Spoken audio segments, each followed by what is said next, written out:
Welcome to the first webinar in the Disability and Philanthropy Forum's 2021 series, brought to you by the President's Council on Disability, Inclusion, and Philanthropy. My name is Emily Harris, and I use she, her pronouns. I come to you from the land of the Council of the Three Fires, the Ottawa, Ojibwe, and Potawatomi nations, now known as the City of Chicago. As part of our commitment to accessibility, our panelists and I will each provide an audio description of ourselves. I am a white woman with dark curly hair, wearing rectangular glasses and a black turtleneck. And behind me is a screen made of rectangles of blonde wood and white paper. An important thing about me that you cannot see are my hearing aids, which are helping me to fully participate today. I'm proud to count myself as a member of the disability community. A few housekeeping items for today's webinar. We have live captioning today. There are two ways to access these captions. At the bottom of your screen is a small CC button. You can click that and choose subtitles or full transcript, which will pop up as a box on your screen within Zoom. We're also providing a full transcript through stream text if you prefer to access the captions in a separate window. The link to stream text is now in the chat.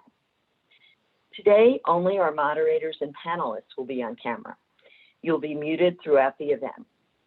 This event is being recorded, and you'll receive a link to the recording in the next week or so.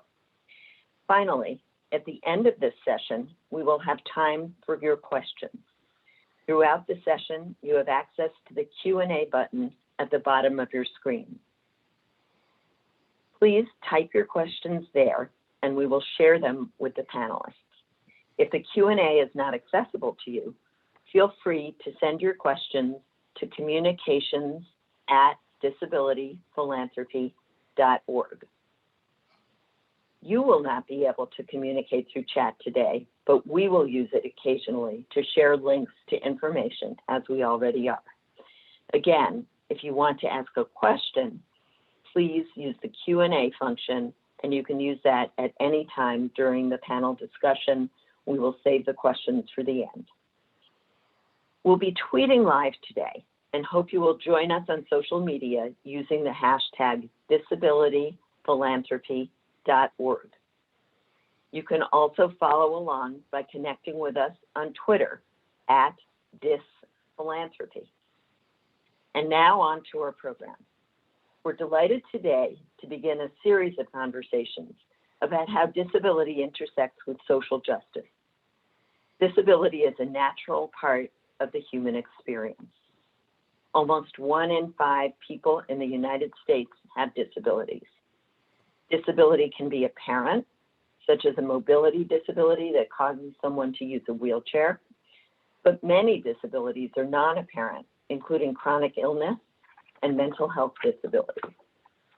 Disabilities can be lifelong or acquired. We are the only minority group that anyone can join at any time. Race and disability are inextricably linked. Both are social constructs that are often used for the purposes of oppression and exclusion. Disability disproportionately affects people of color. Black and Native American individuals have the highest rate of disability, and people of color with disabilities are the most likely to live in poverty, be unemployed, and as we've seen in the current pandemic, experience adverse health consequences tied to the dual impact of racial and disability discrimination. Today, we'll hear from a panel of experts with lived experience who can help us to understand these disparities and challenge us to examine how applying a disability lens is critical to achieving racial equity. To moderate our panel, I'm delighted to introduce Helene Gayle, President and CEO of the Chicago Community Trust, who is also a member of the President's Council on Disability, Inclusion, and Philanthropy, which is bringing you today's webinar. The Chicago Community Trust is one of our nation's leading community foundations. and Helene brings a distinguished career in government, nonprofit, and philanthropic leadership to their long-term goals of closing the racial and ethnic wealth gap and making the Chicago region a model for an equitable recovery. Her bio and those of the panelists are linked in the chat. Helene, thank you so much for leading our conversation today. Great, thank you so much, Emily. And it is exciting to be able to moderate this panel. And I know the time is going to fly. And we've got so much to discuss here today. And so I will try to be as brief as I can in my own introduction. And following your example, I will just give a brief kind of audio introduction to who I am. I'm never good at this because nobody likes to admit what they really look like. But I am a later middle-aged adult, African-American with medium length sister lock hairdo.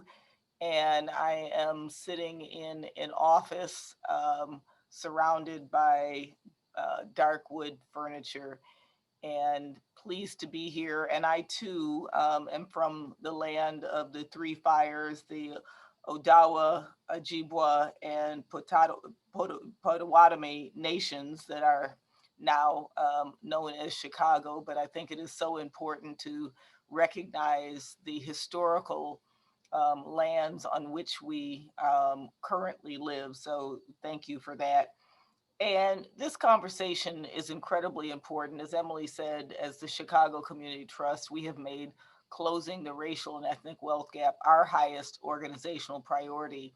And in the context of that, it is important to examine the intersectionality of the disabilities community and the issues that are intersecting between those. I also personally, as a woman who grew up in a household with a parent with chronic mental illness, you know, I saw firsthand what it meant to have the stigma and shame that is associated with mental illness here in our in our country and around the world. And so, you know, for me, it is both a personal as well as a professional passion to understand better the intersectionality of these issues, explore them, examine them, be honest about them so that we can move forward in how we address these issues. So without further ado, I want to move on to our panelists. And we've asked each panelist to do a similar thing, describing themselves very briefly and talking about who they are, what an audio representation of who they are, as well as where they come from. And then we will start engaging in our dialogue and in our conversation. So maybe I'll just start with Taryn. I'm going to go the boxes as they are on my screen, and I will start with Taryn. Thank you, and good afternoon. I'm Taryn Mackenzie Williams. My pronouns are she, her, hers, and I come to you from the land of Nacotchtank and Acoston and Piscataway, which is now known as Washington, D.C. I am the managing director of the Poverty to Prosperity program at the Center for American Progress, and I'm a Black woman with my hair styled in a pretty dense and curly afro, and I'm wearing glasses and a colorful scarf, and I'm sitting in a room with blue walls. Thank you. Darcy. Yes, hi, good afternoon, everyone. My name is D'Arcy Charrington Neal, and my pronouns are he, him, and they, them. I live here on the land of the Kaskaskia, the Shawnan-Dasi Tula, and the Mia Mia, as well as the Hopewell tribes that is now currently known as Columbus, Ohio, where I am a second-year doctoral student in English and Disability Studies. And I am a dark-skinned Black man with a white and black striped shirt, sitting on a gray couch with behind a white wall with blonde dreadlocks that is styled to the side. Thank you, Conchita. Hello, I am Conchita Hernández Legorreta. I go by she, her, ella pronouns. I come to you from the land of the Nashunk, I'm not sure if I'm pronouncing that correctly, and the Piscataway near what is now Washington, D.C. I was born in Jocotitlan, Mexico, where the Otomi and Niatro reside. I'm wearing a red shawl. My hair is in a side braid, and I'm wearing beaded earrings. I am light-skinned. I oversee the education of blind students in Maryland, and I'm getting my doctorate in special education from George Washington University, and I am blind. Thank you very much. And I hope that gives people a good general description, but I'm going to move into asking each of our panelists to say a little bit about your own personal experience on the topic of race, disability, and equity. And just a couple of minutes, because we got lots to get into, so this isn't the whole story. Just a quick 2 minutes on, how would you talk about how you hold those three things together at one point, which is, your race, your ethnicity, disabilities, and how that relates to equity from where you sit. And maybe Conchita, we'll start with you. Okay, so to me, it means on one side, not being fully accepted in most spaces, as many disability spaces are white. And disability spaces, for example, they may be talking about equity, but totally disregard race, and they don't see the irony in that. But likewise, many spaces in the Latinx community do not understand disability and can be ableist while we're fighting for racial justice at the same time. So constantly being told that your identities that overlap are not the central focus of what's being fought for at the moment, and that you need to wait. However, on the other hand, it's so much personal power to be able to hold space for who I am and to be able to connect with people that are in similar situations. It's driven me to be an activist because every single issue is a racial and disability issue and impacts my community and myself. And the beautiful thing is that through activism, I was able to find a community of disabled activists who fight for racial and disability justice. So we support each other, we laugh with each other, we cry with each other, and hold space for one another in a way that no other spaces can. Thank you. DRC. Yeah, thank you very much. I would say in answer to this question, I had a friend of mine who literally was like, disability is not raced. And he told me, that I was making something up where it doesn't exist. But as a Black, queer, disabled man, I think that this primarily is a question of value. Men specifically are socialized to be providers in this country. And in almost every way that we think about disability in America, that revolves completely around production, reproduction, and worth. And so like a lot of the ways that we think about this, then intersect with the idea, as Conchita mentioned, with whiteness. And, even when we think about medical insurance and payment on the white side of the scale, to charity and low income communities on the Black side, all of it are surround ideas of the perceptions of race. And, even within the Black communities, we have places of power that we recognize as cultural, tokens and perceptions, like the barbershop or the hair salon, but those places are often not even accessible to disabled people. And so my activism a lot of times is talking about bringing voice to that side of the equation, how Black communities can actually participate while being both Black and catering to accessibility at the same time. Thank you. Taryn. Yes, thank you. So this is Taryn speaking. I didn't grow up thinking of myself as a person with a disability. I grew up thinking I was Black. I had a chronic condition from the age of 5, but it was only after I moved into adulthood and I started to better understand the nature of my digestive disease and later my arthritis that I learned about and came to see myself as a part of the diverse disability community. Both of these aspects shape who I am. They shape how I move through the world, the choices I make on a daily basis, and where and with whom I feel belonging. But I know I can't just answer that based on how I feel. I also have to acknowledge what others see. And I know people see me as a Black woman. They don't see the disability, they don't see the chronic pain, they don't see the countless doctor's appointments. That only happens if I choose to disclose. And in the Black community, we talk about this sort of as passing. We talk about things like class and colorism, and so we acknowledge that we can exist at this intersection of multiple identities and carry different privilege within that. And I know that I carry privilege with my disability. And so that is what shapes my activism, just to build on what others have shared. It means that I relate to people with non-apparent disabilities and expect or know when we meet a person, we may not know all of what they carry. It also means that I am acutely aware that in my own lived experience, it's different from that of individuals with apparent disabilities. And part of my own work is in the spirit of learning and unlearning and making sure that I'm making space for all of our perspectives, because even if we share these multiple marginalized identities, our experiences aren't the same. Yeah, so let me explore all of the comments that you all made. You know, I have a couple of questions. How do you wrestle with the hierarchy of your identity?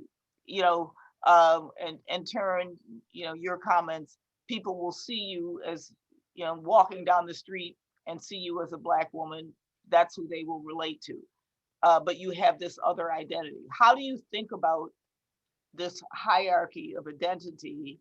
And particularly, when it is not necessarily the first thing that people will see, how do you get people to enter into this intersectionality that all of you all talked about from where you sit, and thinking about how society thinks about these different issues of diversity? And maybe DRC, I'll start with you.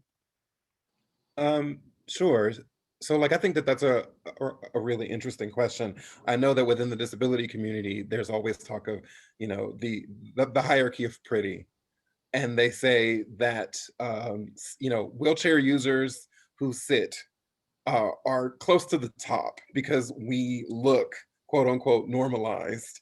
And that actually plays very much in our detriment. I know Taryn was talking about, non-apparent disabilities, but as a person who can see my wheelchair immediately when I enter a room, I have spent my entire professional life arguing for respect. From the moment I come through the door, working as an intern in various government agencies, because we've been socialized to believe that you should treat people with disabilities a certain kind of way, empathy starts bleeding into sympathy, which then starts bleeding into performance. And so I have constantly been battling from a very visual perspective of being taken seriously in almost anything that I do. When I have people speaking to me, I'm 34, about to be 35, and they speak to me like I'm 6 and don't mean to. It comes from a decent place. But I say this very specifically within work, because that has affected the work that I do and the work that people offer me. And so just from my perspective, being very cognizant of the way that it appears, and that you almost have to overcorrect. When you're in a wheelchair, I have to come through with a 3-piece suit and my, cufflinks on point every day, because otherwise people just don't take you seriously. Either Conchita or Taryn want to comment on kind of hierarchy of disabilities and how you grapple with that? Yeah, I think I was like nodding the whole time. Or hierarchy DRC, of identities, I'm sorry. Yeah. The whole time that DRC was speaking, I was like, yes, everything that they're saying. And it's this idea of microaggression, right? So my disability is visible when I go out in public. People know who I am, know that I'm disabled. And there's a certain confidence that people have that they don't have with other groups. That I'm randomly walking down the street and people feel like they can ask me about my medical history, that they can ask me like, oh, are you really faking it? That they can ask me all of these things that they would never ask any other person. And I think it's something, nothing's ever stagnant. There's some spaces where I do hold privilege. So I am light-skinned, even though I am Mexican, I am light-skinned. So there's sometimes when I do hold privilege, and there's sometimes where, you know, I'm marginalized. So using those different spaces to kind of be in that space and be able to either hold space for yourself or hold space for other people is really important. And also understanding kind of how they all interact. And part of the disability community that DRC was talking about is understanding that there's lots of disabilities, such as hidden disabilities that was talked about earlier, and how those of us who do have visual disabilities, who the audience knows about, how can we support those people in the disability community that have invisible disabilities, and likewise, right? So I have friends who stand up for me in public all the time. So it's just kind of a constant kind of examining our space and who we are. And we don't get the luxury of being anonymous in space. Like, we have to be proud, and kind of like DRC was saying, we have to overcompensate sometimes because it's very obvious that we're there. Thanks. Taryn, anything to add? No, I think they both really covered a lot of what I feel in my day-to-day experience, both at work and sort of walking through this world. Well, great. Let me move on to a few other questions. DRC, you've done some work around race and albinism, and would love to hear your thoughts on that. What is it? How does it relate to racism? And particularly giving kind of a historical context of albinism and racism and how that shows up.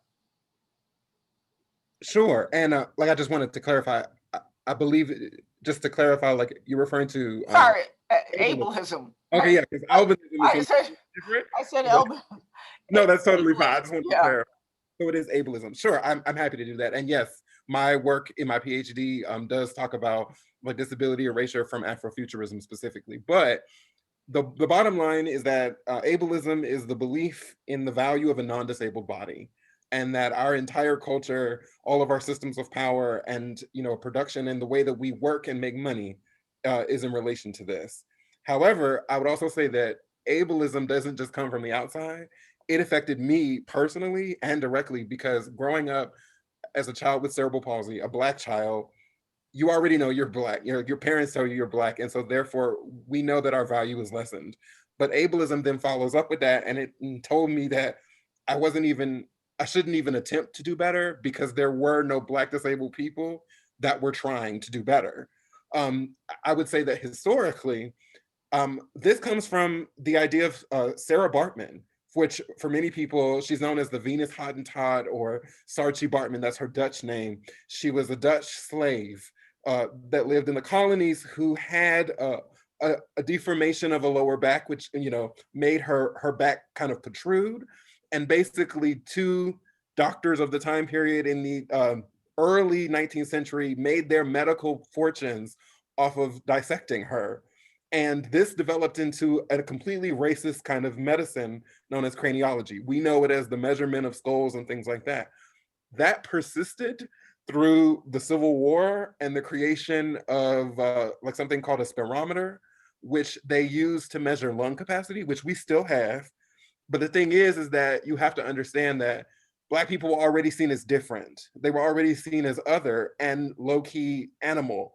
So when the spirometer came about, and the idea of lung capacity, it was the first time in medical history that the United States had established a public health database, which they used on the Civil War soldiers, which they split by race. That database is still being used today. Most recently in the late 90s by a construction company who argue that they didn't have to pay Black construction workers in Detroit due to asbestos, because Black lungs were trash, was their argument based on this race database of the 1860s. And so this is a pervading idea that has continued through modern day. And basically it leads us up to where we are now.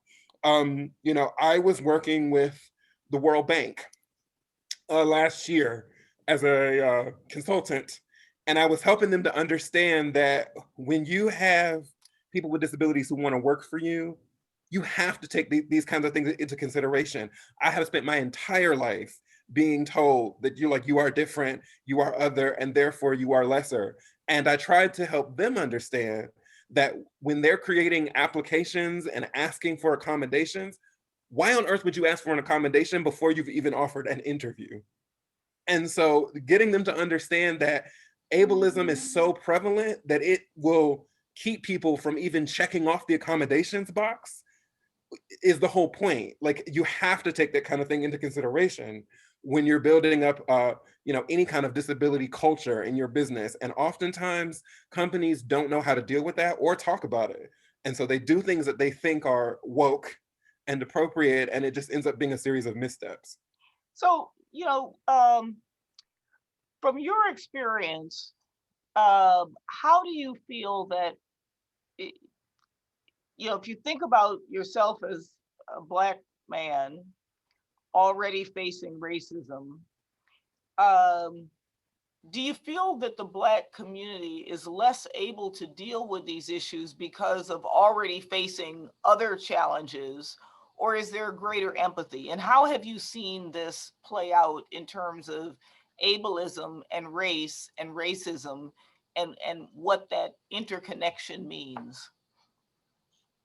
So the short answer to this, And there's no, and obviously, of course, there is no general, it is hard to generalize of course, for sure, but I think that there is this interesting interplay in communities that are already facing challenges and discrimination, and how we think about these other issues that intersect with racism. for sure. And I mean, like I said, in my work, I'm trying to coin a phrase that I call Afrophantasm to explain this very concept, which is that when it comes to disability within the Black community directly, disabled Black people, the disability part is erased. You are basically a living ghost inside your own community. It exists, they see it, but only tangentially. And a lot of that has to do with the fact that we have not kind of taken up the mantle of embodiment the way that we've taken it up with race. It might make people angry and upset to say it, but in my viewpoint, the way I view it, embodiment supersedes race, because how you get up in the morning and how you feel in your body does not dictate whether you're Black, white, Asian, or, you know, otherwise. And that part, the Black community just has not come to terms with. We understand that Black is beautiful, and we've spent 50 years drilling that into our children. But like, when we talk about embodiment and also loving your own body, my parents hated the fact that I was a wheelchair user until I was like 25. They fought very valiantly to keep me on crutches and a walker, because to them, being ambulatory was far more important than, you know, than everything else. And their argument was always, you have enough on your plate. So, you know, instead of really thinking about it in terms of me being a whole person, you know, it gets compartmentalized into sections, and then we start ranking. But like I said, I think that the key answer to this is embodiment. We have to take up the mantle of embodiment and put that high or higher than race. Yeah, and your parents were just trying to do like any other parents want to do, is to try to make things as easy for you as possible, given what they know about the world, and the way they knew the world was as Black people and the hardship of Black people. So you know, it's very interesting to think about, how do we integrate these different identities so that one doesn't get tossed aside for the other. So thank you for that. Conchita, maybe same question about ableism, but maybe talking about it from the standpoint of immigration, because I know it's an area that you've worked a lot on, and you know, how does that play into how we think about immigration, and even as we think about the future of what we want immigration to look like? Yeah, so following up a little bit with what Darcy was talking about, within the Latinx community, I always talk about the lack of resources that exists due to language, due to cultural competency. And I think that's a big barrier for communities of color to access disability information. So like the disability rights movement started in California. I grew up in California, never heard of it my whole life until I went to higher education, because they weren't outreaching to anybody other than the white community. And the Black people that were doing a lot of the work have been erased from those narratives. So coming back to immigration, when immigration is brought up, it rarely includes disability, but like most issues, it disproportionately impacts disabled immigrants. So we saw it play out recently with the public charge rule. So the public charge is the idea that an immigrant who is seen as a burden on society and who needs certain services for existence, such as a person with disability, is not worthy of being welcomed and gaining legal status. So what this means for disabled immigrants is having to choose between food, shelter, and medical services or legal status. For many families, they decided not to seek food stamps, not to seek medical care. However, this is not new because the United States has a history of enacting ableist policies to determine who are welcomed and who are not. When I was undocumented, and so when I was undocumented, I was not able to access services specific to disability, and it became very difficult to have a job that I could fulfill because I didn't have the training, the technology, or the support to make that happen. What many people don't realize is that services such as rehabilitation services for disability are only offered to residents as citizens. So immigrants with disabilities struggle in to access any type of service. And where able-bodied immigrants can work labor-intensive jobs, that's not an option for many people that are disabled, that are immigrants, and accommodations are not provided. So ultimately, immigrants and disabled immigrants specifically are either seen as this dichotomy of like being horrible or being hard workers for the country. And it comes back to the concept that DRC was talking about earlier, where many immigrants with disabilities cannot work. And so there's little space in immigration conversations for disabled immigrants and where disabled immigrants fit in. So for example, the DACA program that was enacted under Obama that let young people get work permits and be able to study had some barriers for people with disabilities, such as graduation requirements or work requirements. So when we do move forward with immigration reform, as the current administration has promised, we need to make sure that disabled immigrants are taken into account and that the ability to work is not a standard for a path to citizenship, as many disabled immigrants would not be able to fit these guidelines. Regarding kind of racism and immigration, our immigration system was built on racism, just as it was built on ableism. Our very first law regarding naturalization from 1790 reserved citizenship by naturalization. I'm sorry, I have like sirens going off in the back. To free white persons. So immigrants of color are disproportionately impacted by immigration policy. For example, the Muslim travel ban, ending temporary protective status, and separating children from their families, they all disproportionately affected immigrants of color. And oftentimes, Black immigrants, specifically African immigrants, are ignored in the immigration conversation as in disability. So for example, President Biden recently began a 100-day moratorium to stop deportations. However, planes continue to be charted to deport individuals, and specifically, they're deporting African asylum seekers and immigrants with little media coverage. So lastly, on this point, the Latinx community is both a victim of racism and also perpetrators of anti-Blackness. And we need to acknowledge the anti-Blackness and ableism that kind of exists not only within the immigration system, but also within the Latinx community, since racism and ableism feed off of each other. And it's specifically true in our immigration system. Great, thanks. And I think in both of your comments, I think the important aspect of how do we not put people with disabilities off to the side, but thinking of it as a really integrated part of our strategies and is incredibly important. And so, you know, with that, maybe I'll turn to Taryn, and, you know, at Center for American Progress, you are also focused on some of the same issues that we are around closing the racial and ethnic wealth gap. And, we've kind of taken the stance that, while we don't have a quote disabilities track or initiative in terms of our grant making, we've thought of it in the sense that if we don't take this into consideration, will we be able to achieve our goals? And so I'd love to hear you talk about how you, within your putting on your organizational hat, how are you thinking about how a focus on people with disabilities is actually key to achieving what you're trying to do, and examples of how if you don't, you're not going to be able to get to the end goal of, how do we all focus on economic equity in our country? Yeah, that is a great question. And some of the conversations you're talking about are similar to the ones that we have at American Progress. I would say that if we overlook disability in our work, then we are overlooking the very real policies and the outdated systems that prevent us from achieving economic justice. So if we were just talking about immigration, I'm going to move into housing. It's front of mind for me right now because of this growing eviction crisis that we're confronting.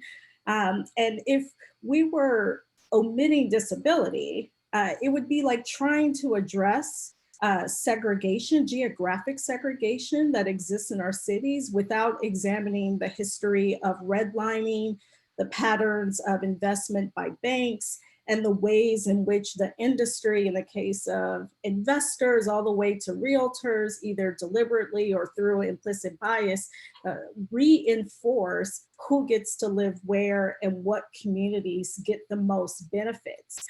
If we overlook disability in our work, then what we're doing is we're addressing consequences without paying full attention to the cause. And all of us in this space know from our work and our history what happens when policies are developed without addressing root causes. At best, we get unintended consequences, and at worst, we end up reproducing harm and looking at more devastation in the communities that we're trying to serve. And so again, just going back to that example, if we are not discussing disability and using a disability explicit lens when we're talking about that, then that means sort of we don't know how many Black and Brown people are homeless because of a lack of access to affordable housing that is also accessible. If we're not talking about disability and when we're talking about the housing crisis, then we don't know how many Black and Brown people are unable to save sufficient funds to purchase a home because they're struggling to access affordable care, to pay for their expenses like prescriptions and personal attendants, or the equipment that they need, or the repairs on their chairs.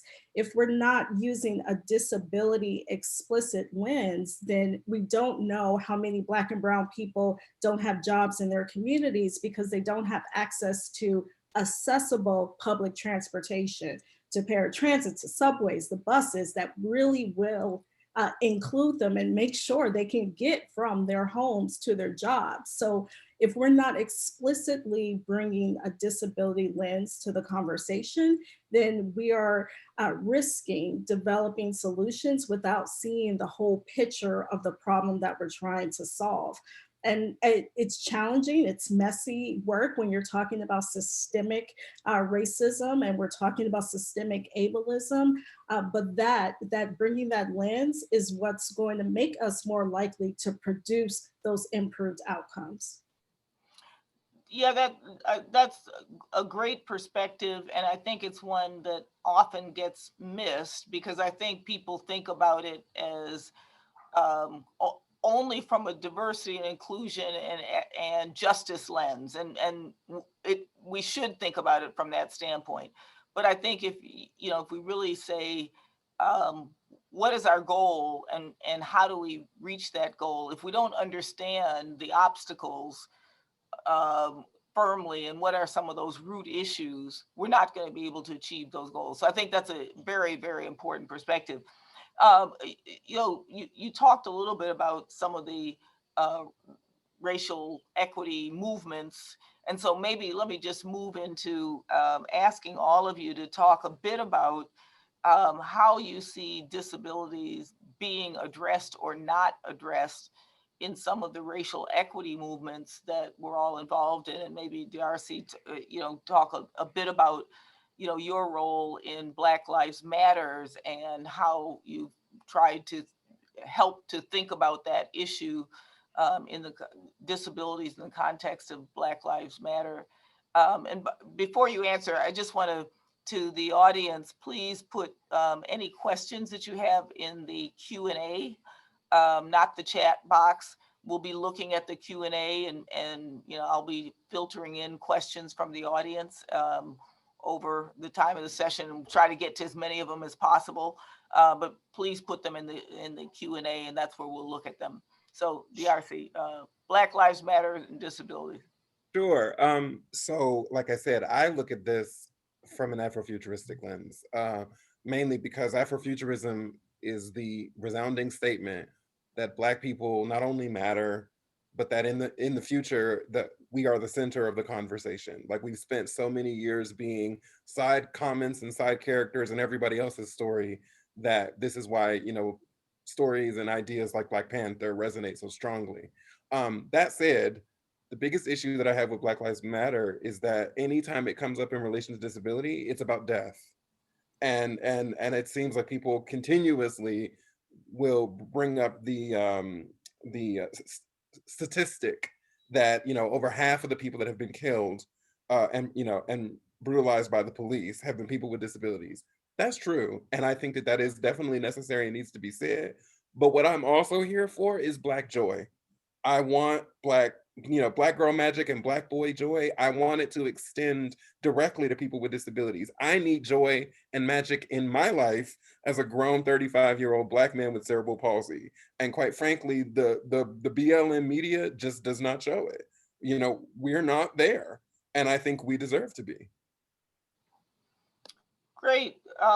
Conchita, I know you have been very involved and co-founder of the National Coalition of Latinx with Disabilities.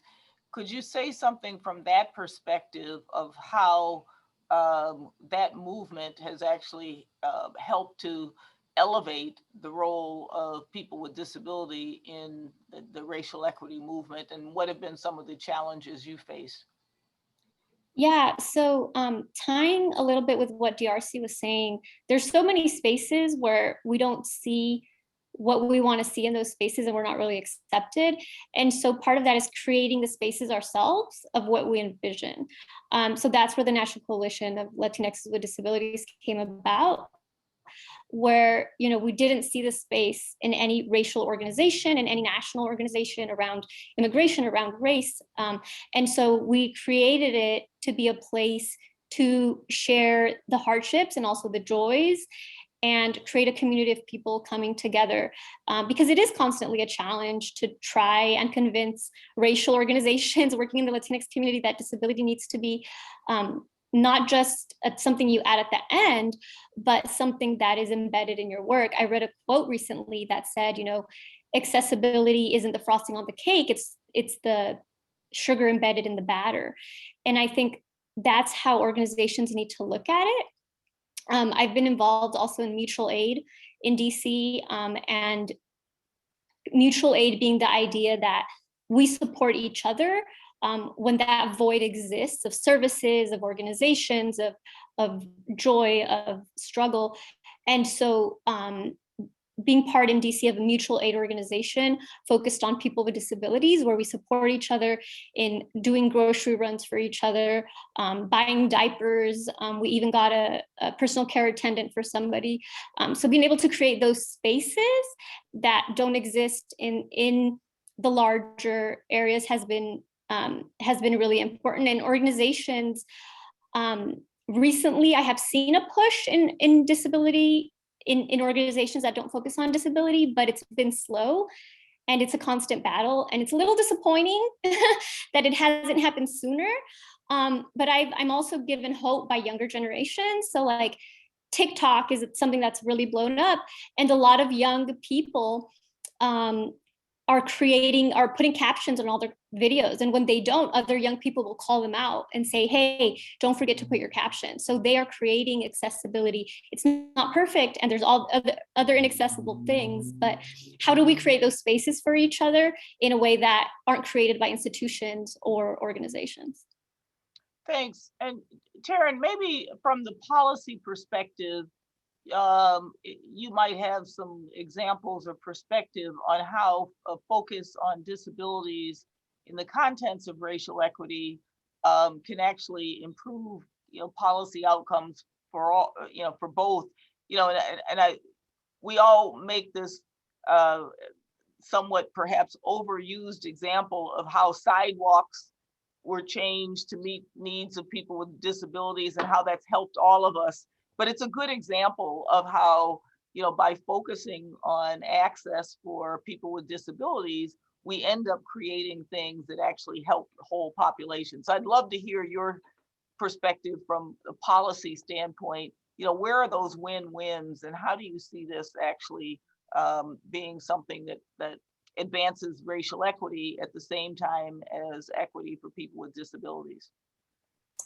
Sure, and I appreciate that you gave the curb cuts example, because it is one that is often used in our community to talk about something that was originally created for people with disabilities, but really serves so many people. I would actually sort of talk about the work that I do, which is really related to economic justice. And I risk saying something that I hope others have heard before, but I think it's particularly important because when we're talking about economic justice, we're talking about addressing poverty. And part of that means we're talking about addressing the fact that disability is a cause and a consequence of poverty. And we know that there are a disproportionate amount of people, particularly Black and Brown people, who live in poverty, just as there are a significant number of people with disabilities who live in poverty. And we can't address one. We can't address one on its own. We can't address it in a silo. If we attempt to do that, then we're really not going to get to the solutions. And a concrete example of that is sort of trying to, I've been talking about wages for the last couple of weeks. It's at the forefront. Everyone is talking about, as they well should, an increase in wages. But if we talk about economic opportunity and we ignore the fact that there's a system that penalizes people with disabilities, that forces them to make a choice between an opportunity to earn competitive wages or the ability to access the supports and services that they need to live in their communities, then we're not actually going to address poverty. What we're doing is we may be able to create what are, it's ableist language. People talk about ladders of economic opportunity or ladders of economic mobility, and how if we just create them, then people will come. But in fact, we would be creating them, but we would have done it in a siloed way and will have ignored the fact that it doesn't actually extend to people with disabilities. So again, like, we have to consider this disability explicit and race explicit lens when we're doing this work. And I often will say to investors and to donors in the philanthropic community, you should be asking yourselves the question about how is the work that I'm supporting in education and health and economic justice and democracy, how does that intersect with disability? Are the organizations and the programs we support inclusive of people with disabilities? Have we asked our grantees to be accountable for that information? And if we haven't, why not? And if we're not doing that, then it goes back to something I was saying before. And what all of us are really talking about here today is we're not going to be able to address the full challenge that people face because we're not addressing some of those root causes. So there's thank you for that, and there's lots of questions, and we're not going to be able to get to all of them. Sorry, because this has been such a great conversation. But let me turn maybe Conchita, talk a bit about education. You've done a lot of work and focus on the issue of education. Obviously, education is huge for overcoming inequity, preparing people for the workforce, et cetera. In what ways do racial and disparities intersect in the educational context? And what are some of the things that you've seen that have actually been helpful in cutting through some of that? Yeah, so that's a really good question because there's many disparities in education. One being the disproportionate number of students of color placed into certain disability categories and then being underrepresented in others based on biases that educators have on who is autistic and who is not, and who has a learning disability and who is not. Suspension rates are also an alarming trend we really need to be paying attention to. The US Department of Education releases data year after year that Black students with disabilities are significantly more likely to be suspended than any other group across the country. So students with disabilities who do end up succeeding in school and moving on to work or in higher education, they tend to be white students who have the cultural capital, the parent advocacy skills, and whose only other marginalization is disability. And the last issue I want to mention is the lack of accessible content for students with disabilities. And it goes back to talking about policy, right? Even though there is policy, even though the laws are in place, general education teachers and even special education teachers do not learn how to make their content accessible for students with disabilities. And students struggle because of this. An example is blind and low vision students have some of the highest acceptance rates into higher education, but they also have the highest dropout rates, specifically due to the lack of accessible materials. And this leads to very high unemployment rates for people with disabilities, and even higher rates specifically for people of color with disabilities. One of the challenges in overcoming the disparities in education is dealing with bias, right? So if policies put into place to help with disproportionality, for example, but teachers on the ground still hold racial and ableist bias, there's really not going to be much movement forward. So we need to learn about disability rights, about disability justice, and not learning about that in school is really harming both students and teachers. We need to hire more disabled teachers of color, as there's very few of us and we are the exception. We need to introduce students with disabilities to disabled mentors and do the same for educators. So many educators that I've worked with in special education have zero relationships with the disability community. And so this is a huge disservice to their students, because then the success of their students is merely a theoretical practice and not based on them knowing real experiences of people with disabilities. So education is a huge impact on economic, stability, on so many of the issues that we're talking about, and we're failing students there. And so it leads to lifelong disparity. Great. I knew this time was going to fly. And this has been such a great conversation. I'm going to ask one last question for you all to just kind of lightning round close on, and then I'm going to turn it back over to Emily. And sorry for all the great questions that are in the Q&A, having encouraged you to put them in there. We can't answer them, but we'll look at them and hopefully, figure out a way of perhaps getting some responses back. But it is hard to not talk about this COVID moment. And so I would like to have each of you, very briefly, just say a little bit about your thinking around how COVID, the pandemic, the vaccine effort have impacted the disabilities community, and what should we all be thinking about as we look at the response to COVID, whether it's from an unemployment lens, whether it's from a vaccine accessibility lens, whatever lens you want to take it, just a word about how you're viewing this moment of COVID and the impact that it's having on disabilities community. And I'll start with you, Taryn. And these are just lightning round because we're at the end. Yeah, I would just point to, as I look at the last year, it's been its own form of trauma. There's just simply no other word to express what it's like living through a pandemic, knowing by virtue of your identity, um, your race, your disability at increased risk. I've also seen, though, in the last 9 or 10 months, the beginnings of conversations and movements. And I say the beginning of the movements, but the movements have been going on for a long time, where people are starting to grapple really and start to understand with the intersection between race and disability. And they're seeing the outcomes, the disproportionate outcomes when we don't address it. And so even though the progress is achingly slow, that's a moment where sometimes I find glimmers of hope even through this very difficult time. Thank you. DRC.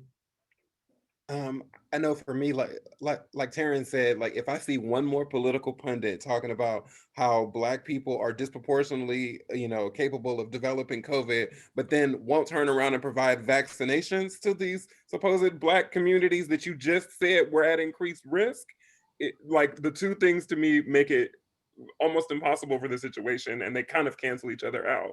So really, I hope going forward that they take a consideration on people that are vulnerable and actually make a concerted effort to seek these people out and to actually deal with the issue as it is. Because COVID can go away if we get the vaccine into the hands of the right people, so that way others can stay home and stay safe. But you have to actually do that work. Thank you. Conchita, last word. Kind of following a little bit with what Darcy said, it's impacting disproportionately, right? The highest likely to result in death due to COVID groups are Black, Native American, and Latinx communities in that order. And we're not getting the vaccines to those communities. Disproportionately, white people are being vaccinated. And an example, a tangible example of that is what's happening in California right now, where the governor decided that people with disabilities were not going to be into the formula of getting vaccinated. It was going to be merely on age. And so it's created huge barriers because a lot of people with disabilities that are immunocompromised have been staying home this whole time because it literally can mean death. And so disability was not part of the decision-making, and it is now greatly impacting the disability community, specifically in California, who will not be able to access the vaccine. Well, thank you. We could go on for another hour or another 2 hours. You all have been fabulous. Great input, great perspectives, great wisdom. Thank you so much for your time. I've learned a lot and really appreciate having the opportunity to moderate this incredible conversation. So Emily, over to you. Thank you so much, Helene and panelists. I could listen to you all day. So thank you so much. 2 quick words. You'll get a survey after this webinar, and please answer it to help us continue these conversations and join the conversation. Helene, you set us up beautifully for the next one, which is on health, equity, and disability. So if you want to hear more about how the pandemic plays out and how all of these social determinants of health, join us on April 15th. There's a link on your screen to the rest of our series. We will be continuing these conversations all year. Finally, more information at disabilityphilanthropy.org. If you are working in philanthropy, become a member. It's free, and you can join these conversations in multiple ways so that we can really make sure that philanthropy is a catalyst for moving these conversations forward and making sure that disability is centered in all conversations about social justice. Thank you, everyone, for being with us. Thank you, panelists. We look forward to continuing the conversation.